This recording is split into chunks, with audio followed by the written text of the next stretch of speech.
Takže pokračujeme ďalej.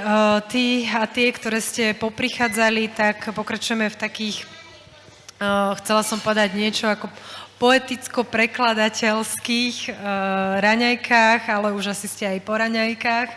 Vítam tu Zvonka Taneskyho, rodáka z Macedónska, literárneho vedca, prekladateľa, editora, básnika. Tiež by som mohla ešte pokračovať ďalej. Myslím, že ten výskum asi najviac orientuješ na slovensko-macedónske, ale teda aj širšie literárne a kultúrne vzťahy. Vítaj, teda. Ďakujem pekne.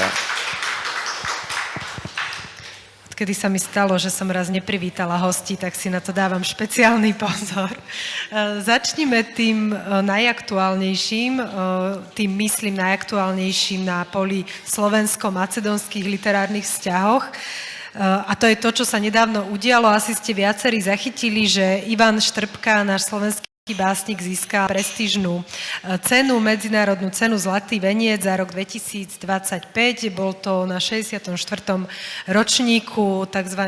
Strukských alebo strukských, teda večerov v Struge, v macedónskom mestečku Strugak, kde sa konajú tieto večery poézie.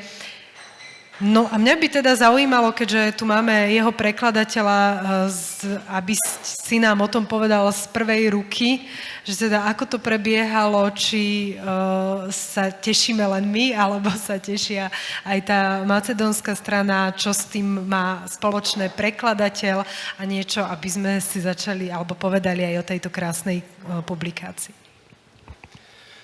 Ďakujem ešte raz za milé uvedenie. Festival Stružke večeri poezie má povesť vo svetovom meradle ako najstarší a najväčší básnický festival. A to je najprestížnejšie básnické ocenenie. Zlatý veniec poezie sa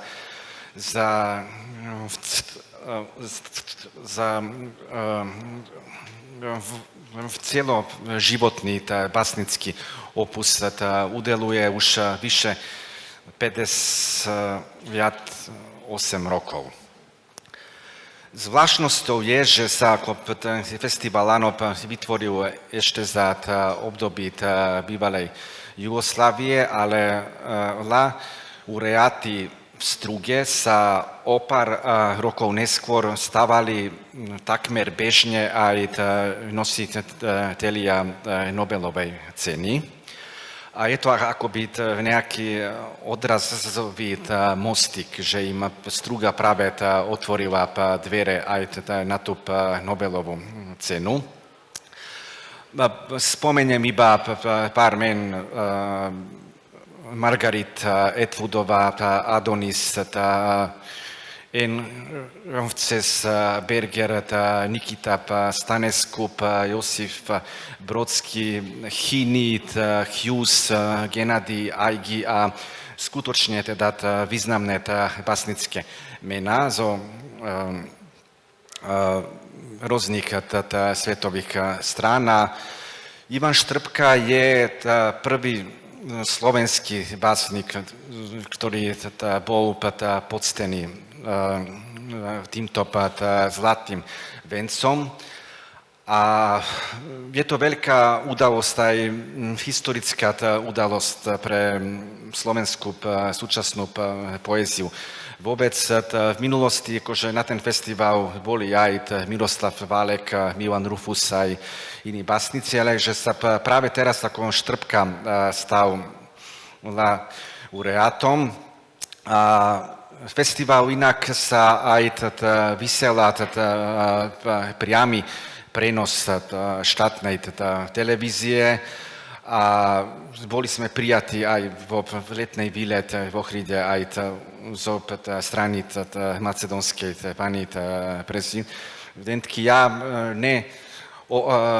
obľúbujem veľmi oficiálne protokoly, ale pán Štrbka vzhľadom aj na jeho vek zvládol takéto procedúry bravúrne a má môj úprimný obdiv. Ja som bol potom oslovený spraviť akože preklad, som dobre vedel, do čoho idem, lebo Ivanova poézia je tvrdý oriešok na preklad a som mal vlastne iba pár mesiacov na tom spraviť takéto obrovský výber. Kniha má skoro 500 strán, pevná väzba, luxusné vydanie. Pokrstili sme to v Struge a to malo teda úspech.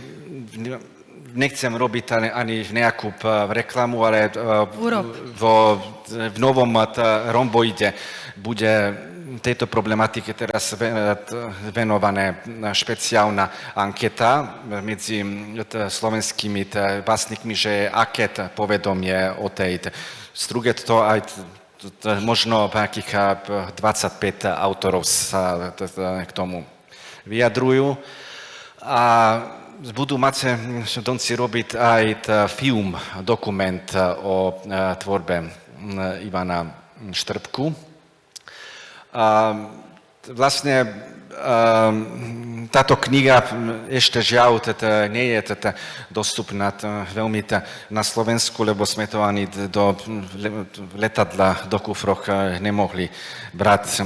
Veľa vytvačkov, to má aj ťažkú váhu, lebo je aj jeho poézia symbolicky, pochopiteľne má ešte väčšiu váhu. Len nám z diplomácií slúbili, že nám onedlho pošlú paket s knihami, tak potom toto nejako rozdelíme aj do Artfora alebo na pôde akademickej a budeme radi, ak sa o tej knihe aj na Slovensku ľudia dozvedia viac. Určite áno, ďakujem. Aj ty ako prekladateľ máš na konte viacero ocenení, keď sa už teda rozprávame o cenách. Ja som si niektoré zvlášť vypísala, napríklad cenu Pavla Orsaga Hviezdoslava za preklady slovenských spisovateľov do macedónskeho jazyka, potom cena Zlaté pero za preklad Dušana Mitanu a tak ďalej. Tak som nad tým uvažovala, že keďže sa tiež venuješ prekladu len aj popri teda svojej ďalšej hlavnej práci, že ako vnímaš prekladateľské povolanie alebo prekladateľskú aktivitu, keďže toto slovo je asi vhodnejšie, lebo na Slovensku asi málo kto sa prekladateľstvu venuje ako hlavnej práci, keďže je stále nedocenená. Myslíš si, že takéto ceny pomáhajú možno aj takému zdravému sebavedomiu prekladateľov, ale aj ich zviditeľneniu a zviditeľneniu vôbec prekladateľskej práce. A teraz myslím aj túto Štrbkovú cenu, ale aj tvoje ocenenia, ktoré si dostal za preklady. Či je to nejaká satisfakcia za tú naozaj náročnú a ešte popri ostatnej práci vykonávanú činnosť? No do istej miery určite áno. Fakticky o kvalitnej literárnej tvorbe záujem vždy bude, podľa mňa. Aj keď áno, akože poznáme podmienky, že ten ako umelecký preklad niekedy je nezaplatený, alebo sú tie honoráre trochu biedné a je to práca mravčia. A fakticky, že ten umelecký prekladateľ musí byť aj trochu nezmar, akože endemický druh, že ho nesmie opustiť akože pracovný elan. A mne sa to ako stalo takmer osudom, že ja som sa ako prvý macedonec ocitol na Slovensku a som robil doktorantskú prácu o súčasnej slovenskej poézie v Bratislave pod vedením pána Valera Mikulu.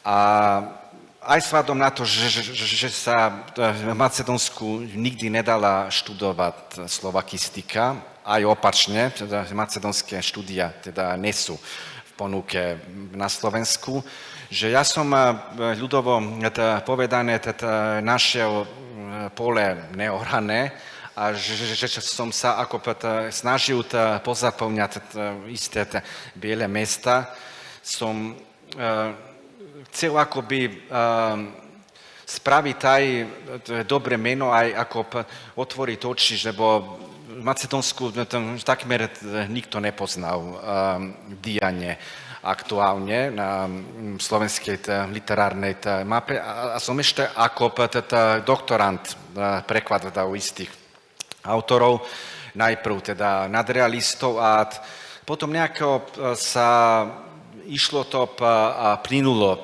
spontánne, že ma oslovovali aj isté vydavateľstva. Napríklad, že keď Jana Beňová so svojou knihou Kafe Hyena, plán odprevádzania, dostala tú cenu Európskej únie v Bruselu a ma oslovili vydavatelia v Skopje, lebo pre nich je to aj z komerčného hľadiska isté lakadlo, oni sú mimo Európskej únie a je to nejaká vizitka, že sa akože takéto kniha aj bude lepšie predávať.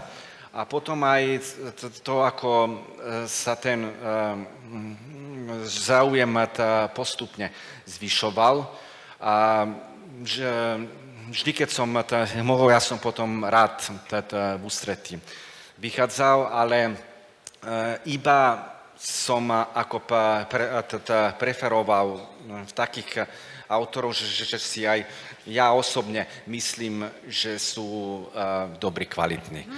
Boli ponuky, že som aj istých spisovateľov odmetov napríklad. Som sa tiež chcela spýtať, že ako prebieha vlastne tá objednávka, že či je to čisto tvoje preferencie, takže čiastočne si už na to odpovedal. Ja som si len tak námatkovo vypísala pár mien z tvojich prekladov.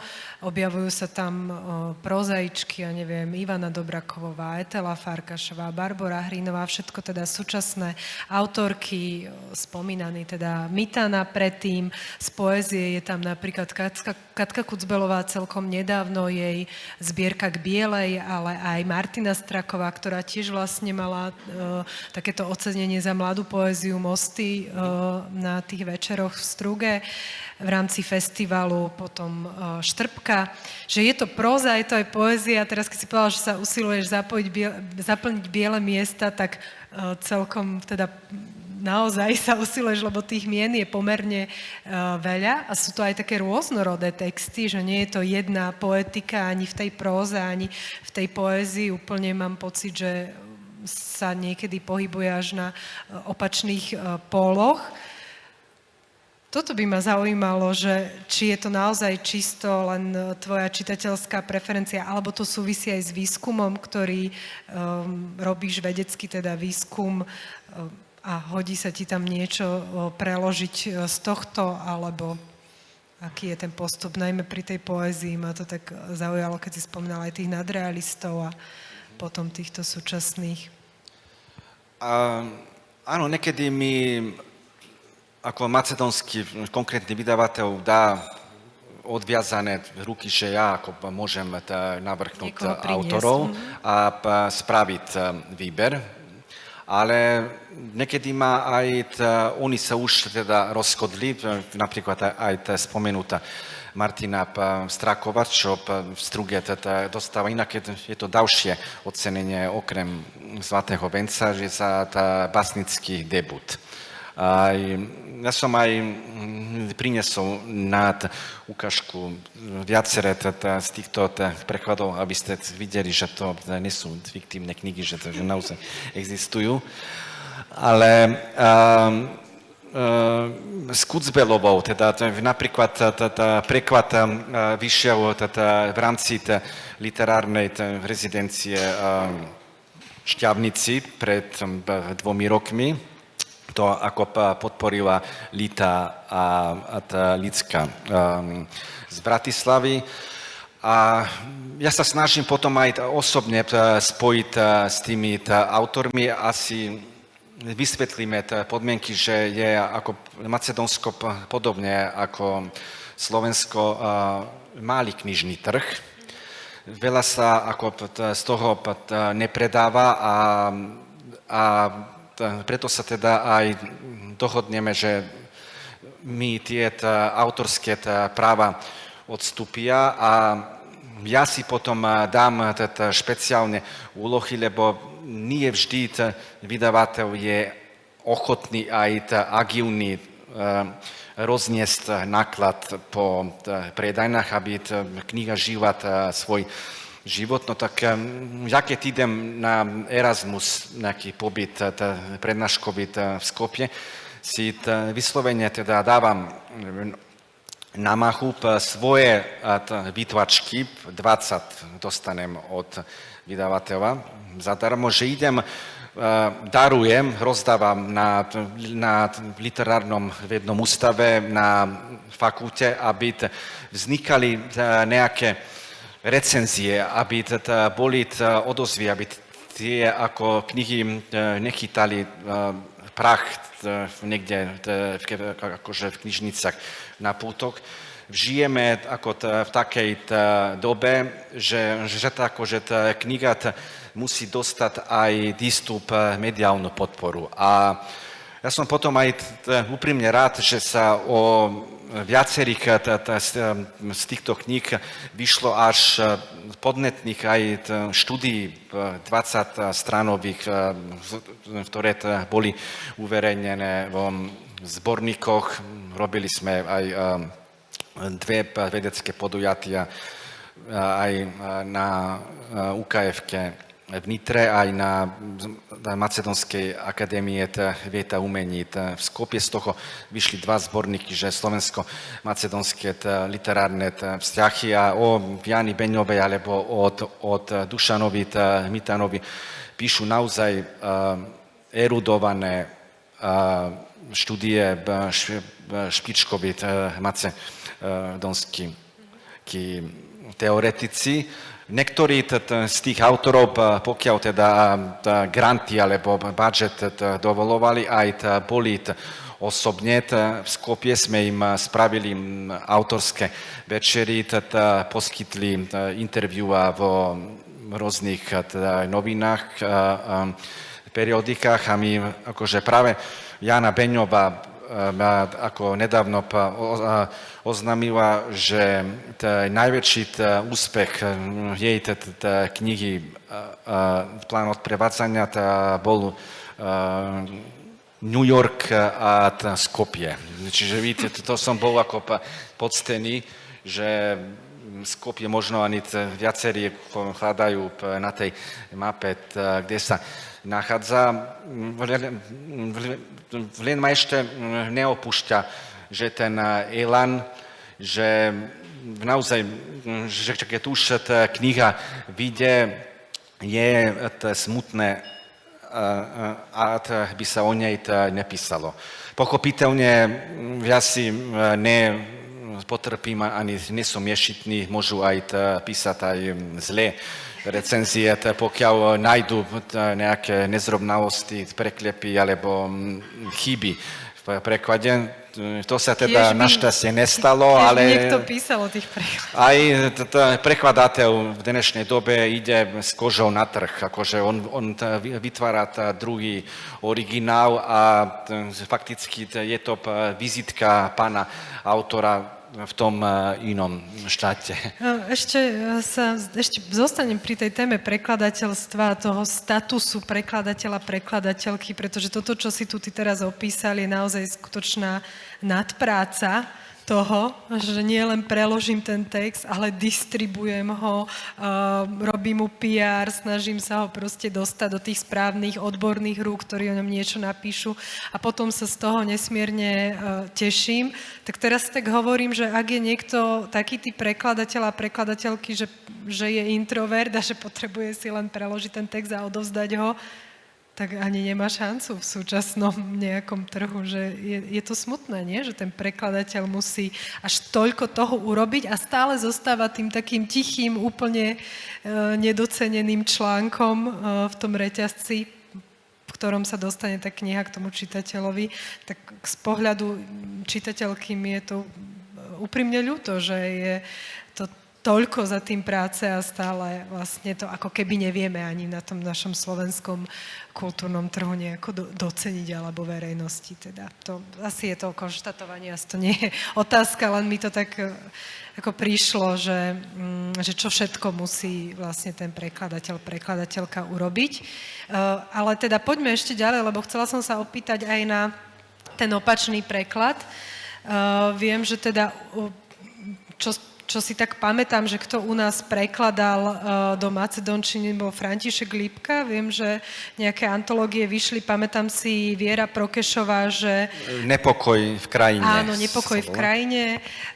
Že Viera Prokešová preložila Lidiu Dymkovskú. To je asi jediné meno zo súčasných... Skrytá kamera, román. Áno, to bol vlastne próza, ale viem, že teda aj nejaké básne vyšli časopisecky, ale inak tiež nie je u nás nejaké veľké povedomie možno o tých starších autoroch, Acošopov napríklad. Koho by si nám odporučil z tej macedónskej súčasnej literatúry, aby sme teda rozhodne vedeli toto meno, keď si hovoril, že teda robíš tú osvetu tých slovenských mien, tak aj my chceme poznať niečo z tej macedónskej? No, v prvom rade by som spomenul básnika už nebohého, ale on bol ako významný bard súčasnej macedónskej poezie, Matej Matevský. Pred 15 rokmi bol aj ocenený cenou Jana Smreka. Millennium vydavateľstvo v Dunajskej Lužne vydáva obsiahlý jeho výber v preklade bulharistu Igora Chochela a s mojím doslovom. Potom istí básnici boli aj na frankofónnom festivale Šťavnici, už teda neexistuje, ale aj chodievajú pravidelne aj na festival Ars Poetika v Bratislave. V tom ich zborníku vydávajú o nich nejaký výber 10 alebo 15 básní. Spomeniem napríklad Nikola Madžirov, Vladimír Martinovský, Mite Stefovský a musím ešte pochváliť pána kolegu, docenta Jana Gavúra z Prešova, jeho vydavateľstvo FACE, alebo FACE, a Vertigo uverejnilo v nedávnej dobe pred rokom aj Tančevu Zlatevu a v knižnej podobe túto knihu protivníka. A táto kniha bola aj vo Ružomberku pokrstená na Katolíckej univerzite, ale aj v rámci festivalu Like v Košiciach. A vždy, keď ma potom oslovia nejakých akože autorov, najnovšie prekladám ďalšieho básnika, Tichomír Jan Čovský. Volá sa to už aj fond na podporu umenia podporil formou štipendia. Má to výsť na budúci rok. Ale inak áno, že Fero Lipka sa už dávno, bohužiaľ už nevenuje umeleckému prekladu a bulharisti vyšli v ústrety, spomenutá Vierka Prokešová, Igor Chochel, tak pomáhali sme si že potom navzájom, lebo predsa len slovenský jazyk nie je mojím materinským jazykom a ja by som môžem spraviť doslovný preklad, len musí potom aj po mne prebasnovať aj takože niektoré nuancy preklade nejaký odborník vycibriť a teda ako vraví Ivan Štrbka, ideme ďalej. neviem, aké prídu nové výzvy, ale že ja sa aj akože snažím teraz v Nitre možno o nejakých 4-5 rokoch aj vyškoliť nejakého doktoranta, že ako pôjde po tých stopách, že sa to nezanikne. Že aj tá poézia z macedónskeho prostredia, ale inak aj zo iných štátoch tejto bývalej Jugoslávie sa poézia veľa neprekladá. A takže treba sa schopiť toho a sa viac pracovať, len nič sa teda nedá na silu robiť a že dúfame, že tie ponuky ešte prídu. A keď ide o kvalitných autorov, tak ja sa vždy pustím do toho s takým nadšením, že... To by bolo aj skončiť takýmto pozitívnym, ale ešte som sa jednu vec chcela opýtať, ale nepochybujem o tom, že tiež to zakončíš pozitívne, lebo sa mi páči, aká si pozitívna osobnosť. Zaujímavé, keď teda sa povie Macedónsko, macedónska literatúra, tak asi nás práve, aj si tu Nitru spomínal, napadne Cyrila Metoda, nejaká spoločná história, korene. Sú tam zrejme lingvistické jasné, ale keď by si sa mal zamyslieť, ja neviem, možno na úrovni témy, problémov alebo niečo takého hlbšieho, že je v tej súčasnej literatúre macedónskej a slovenskej nejaká prestupná téma, niečo, čo nás ešte stále, že je to také vlastné, možno nejaký prívlastok, ktorý dostáva často aj slovenská literatúra. Neviem, často nás obviňujú, že nevieme byť otvorene vtipní, že sme takí vždy zádumčivá, je tá naša literatúra a podobne. Alebo že čo je niečo také, kde vidíš ešte stále prestupy. Nechcem ti nadvíhať s tou vážnosťou, ale že v čom je ten prestup tej macedónskej a slovenskej kultúry alebo umenia alebo vôbec nejakej životnej filozofie, či je tam niečo takéto spoločné ešte stále? Určite áno, dnes teda v 21. storočí v otvorenom svete nás trápia rovnaké problémy, výzvy. Tie motivické jadra sú dosť podobné, by som povedal, že tá odsúdenosť, únava, hľadanie identity, alebo tá chápavosť v dnešnom svete, že tie antihrdinovia, postmodernizmus, neorealizmus, toto sú už témy, že sa aj opakujú. A vlastne vyslovená téma je aj dislokácia, musím povedať, lebo ako aj píše, povedzme, aj autorka spomenutá Dobrakovová, Ivanovna aj býva v Taliansku, takisto aj spomenutá Lidia Dimkovská je presťahovaná a býva v Ljubljane. To sú autorky, čo žijú medzi dvoma domovinami, medzi dvomi jazykmi a žijú akoby aj ten literárny život in between. Už nepatria naplno ani v tej krajine, odkiaľ prišli, ale nie sú na 100% udomacnení ani v tom inom štáte. A ono potom je tam aj vidno aj tom ako duševný rozkol, že sa tá ako postava väčšine hľadá nejaké blúdy v istom labyrinte aj tak ďalej. Inak ako tie jazyky, že áno, ste akože spomenuli spoločné Cyrilo-metodské dedictvo, majú bázu teda rovnakú, Aj by ste aj, pokiaľ teda by som nerozprával príliš rýchlo, by ste lexicky pochopili to pointu vety v macedončini, len je to teda s malým rozdielom, že je to jazyk analytický. Neexistujú pady, sklonovanie, nie sú v macedončine, ale inak dá sa rozumieť, pokiaľ je teda dobrá vola a môžeme to aj na tom ako štrbkovom vydaní môžete skúsiť, lebo paralelne po tej ľavej stránky je slovenský originál a po tej pravej je macedónsky preklad.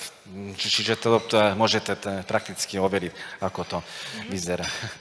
Si vlastne odpovedala aj na otázku Anny Siedy, ktorá hovorila, že tá jej knižka vlastne rezonuje aj mimo Slovenska a Ukrajiny, pretože naozaj tá téma nejakej identity alebo pocitu odsudzenosti sa nemusí vždy týkať len krajiny, ale vôbec zažívame ju asi rôzne a na rôznych situáciách, takže ďakujem ti za to. Ďakujem za to, že si nám prišiel teda porozprávať čosi o svojich početných prekladoch, aj o tom, ako to vyzerá teda na tom macedónskom literárnom trhu a ďakujeme ti, že prekladáš a robíš reklamu slovenskej literatúre. Aha, a Andrej má otázku, ktorú neviem, či povolíme. Nám sú dovolené otázky z publika. Ja si myslím, áno. Že si to pýta povedať pár slov v macedónčine, aby sme sa otestovali, či budeme rozumieť. Tak ja ak... sa priznám, že ja keď som to skúšal po troch výborných macedónskych koniakoch, som tomu čašníkovi rozumel. Ale... Možno ak nám prečítaš niečo z toho štrbku? Tak skúsiť môžeme, no. Nejakú báseň. Sme donútili Anu čítať, tak teraz aj...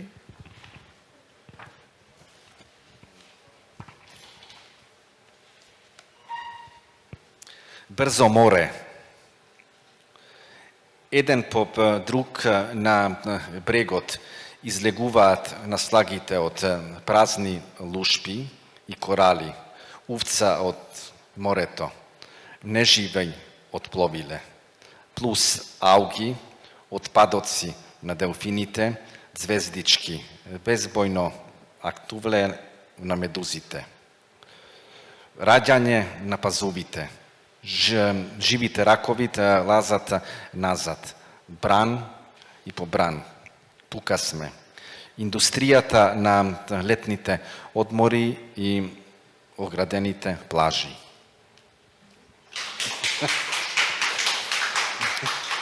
Všetko. Ďakujeme. Ak niekto bude mať nejaké otázky, tak určite zvonko sa rád potom porozpráva aj po. A ešte raz všetkým, aj vám tu ďakujeme. Ďakujem a ja bol som poctený byť dnes s vami v Žiline. Prajem ešte príjemný deň.